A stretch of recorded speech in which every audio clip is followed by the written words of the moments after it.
The 2024 edition of Money in the Bank was interesting, to say the least. It was filled with a lot of chaos. It was filled with a little bit of questionable decisions, but in the end of the day, it was a great PLE. I'm going to introduce something new to the channel, which is called the Slam Scale, in which I'm going to rate out of 5 stars. That is going to be the Slam Scale. I'm going to rate every single match according to that scale. So let's get with the first match. The men's Money in the Bank, which included Drew McIntyre, Chad Gable, Carmelo Hayes, Andrade, Jey Uso, and LA Knight. This was an excellently paced match. There was chaos everywhere. Everyone got their time to shine. This match was pretty much story driven. Everybody had a story going into it. It was not just random people put together because of a #1 contenders match. No, everybody had a story going into this, so it was kind of hard to pick somebody who was going to specifically win since they were in the middle of something important. I feel like Andrade was the MVP of this. Andrade was doing crazy spots left and right. Andrade really is like the MVP of every ladder match he's been a part of, so that's not even a surprise. Carmelo had his shine. LA Knight had his moments. Jey Uso had his moments. Chad Gable had crazy moments, suplexing ladders and stuff. This dude was hanging from the damn Money in the Bank briefcase at the top, dropped down, got speared by Jey Uso.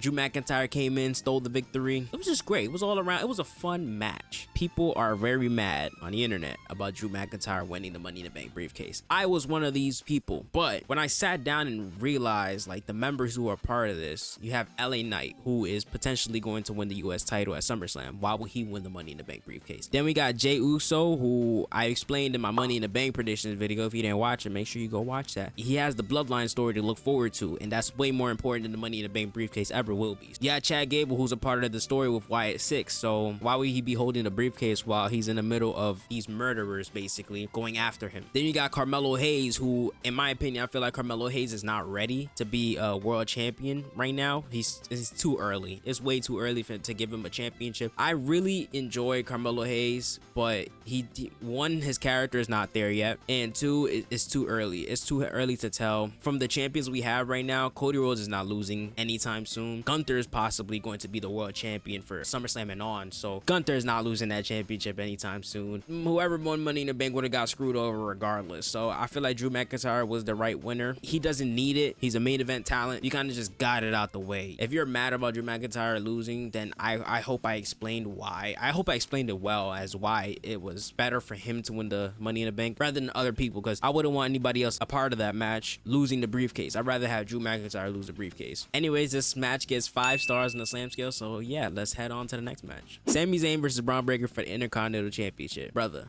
this match was great. So all those people complaining about Sami Zayn claiming himself as an underdog, come on, bro. Sami Zayn is an underdog, especially in this match. Braun Breaker is a monster destroying everybody. Sami Zayn is not your typical athlete that we've seen on WWE so far. Everybody's all muscly and all big and strong, and Sami Zayn is just like, he just looks like you're a normal person. This was an excellent match. I really enjoyed it. It showed Braun Breaker's athleticism. It showed that he belongs on the main roster. It's been a very long time coming. I wanted Braun Breaker to be on the main roster for like 2 years now. He's been ready. He has the charisma, he has the in-ring work, and he has a match made in heaven with Sami Zayn. Sami Zayn is a master storyteller in that ring. This man will literally make you believe that he is dying in that ring. And you put him in a match with Braun Breaker, man, this man was selling like his life depended on it. He was selling like this was gonna be his last paycheck. When you talk about Sami Zayn, I think about his selling, his storytelling, promo game. And he met his match with Braun Breaker. I thought Braun Breaker was gonna win. I'm not gonna lie. I had 2 scenarios. I had Braun Breaker either losing because of DQ, because Sami Zayn could have stayed down and Braun Breaker got mad and took things into his own hands and got himself disqualified, or Braun Breaker wins and sets up a rematch against Sami Zayn for SummerSlam, and then Braun Breaker gets another win. But I was really surprised that he won clean like that. I thought it was gonna be like 2 haluva kicks that got the job done, but I'm really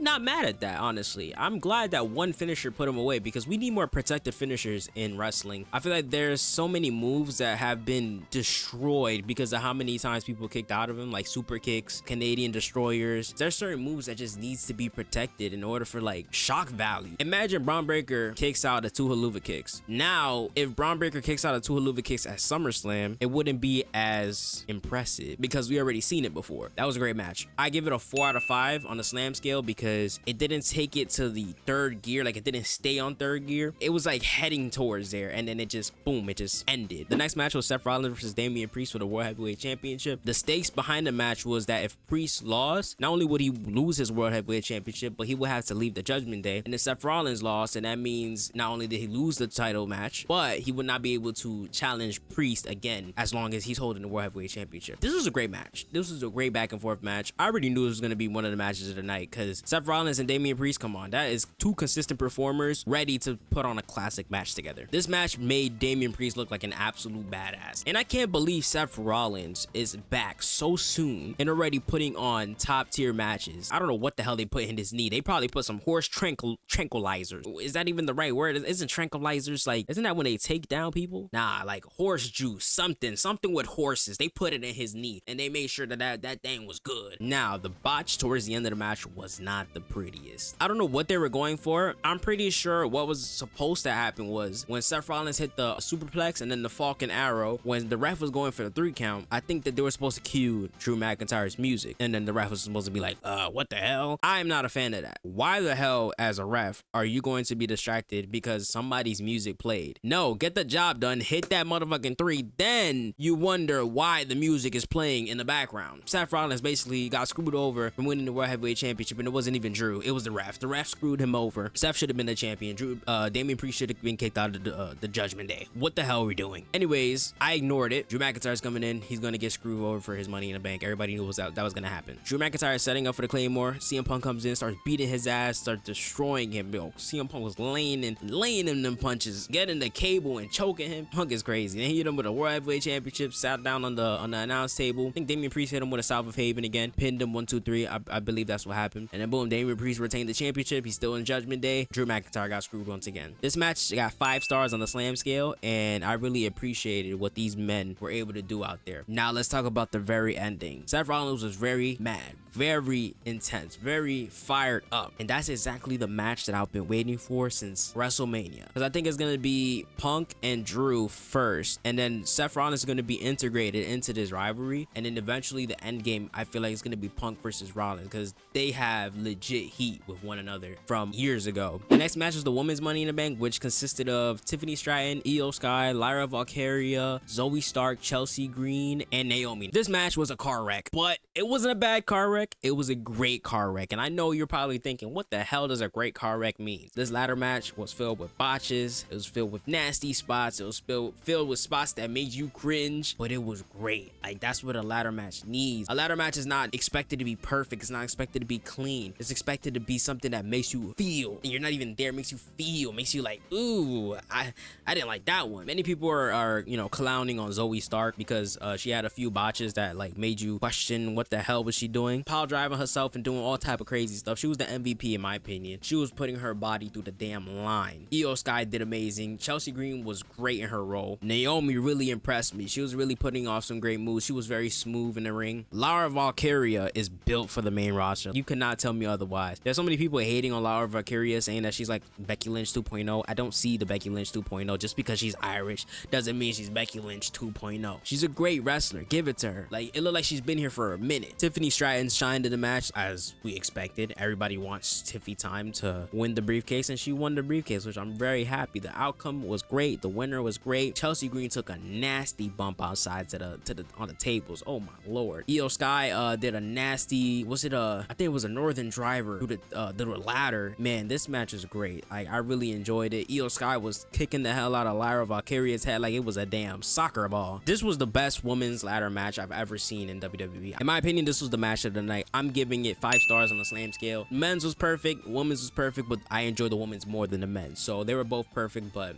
the women's was just much better. And for the main event of Money in the Bank 2024, we have the Bloodline 2.0, New Bloodline, whatever you want to call them, versus Team Cody, which had Kevin Owens and Randy Orton with them. This was a fun 6-man tag match, but it shouldn't have been the main event. It should have been something that started off the show instead of ending it off. It was great, but it wasn't main event worthy. This was a great in-ring introduction for Jacob Fatu. I'll tell you that much. Jacob Fatu is a monster in that ring. He hit the most beautiful whisper in the wind. Like, oh my lord, I've never seen somebody hit a whisper in the wind as good as Jeff Hardy. I mean, at the spot where he got spiked DDT by Randy Orton and he got up immediately, that was a great shot. The Bloodline 2.0 got a great presentation in this match. They were fierce. They looked like a threat. They basically looked unstoppable. Like, nobody could take them down. They looked look like they're gonna run WWE for the next couple of months. Tonga Loa took a nasty bump on the outside because Cody Rhodes went for a suicide dive. I forgot who he was trying to hit, but Tonga Loa took the hit instead. He bumped his head on the announce table and it was just a loud thud, and oh my lord, it looked like he was concussed for the rest of the match, which kind of showed when he went for a low blow on Kevin Owens and he was going for a package pile driver on Tama Tonga and he hit his Owens instead of his Kevin. He looked like he was seeing stars for the rest of the match ever since that. I'm surprised that he didn't just stay on the outside. Bloodline 2.0 got the win. Solo Sikoa pinned Cody Rhodes, which is important. I think Cody Rhodes is going to be facing Solo Sikoa for the main event at SummerSlam. I'm not a big fan of that because I don't really enjoy Solo Sikoa's work like that. In ring work, I'm talking, not his character. I really like his character development. He's very good. He's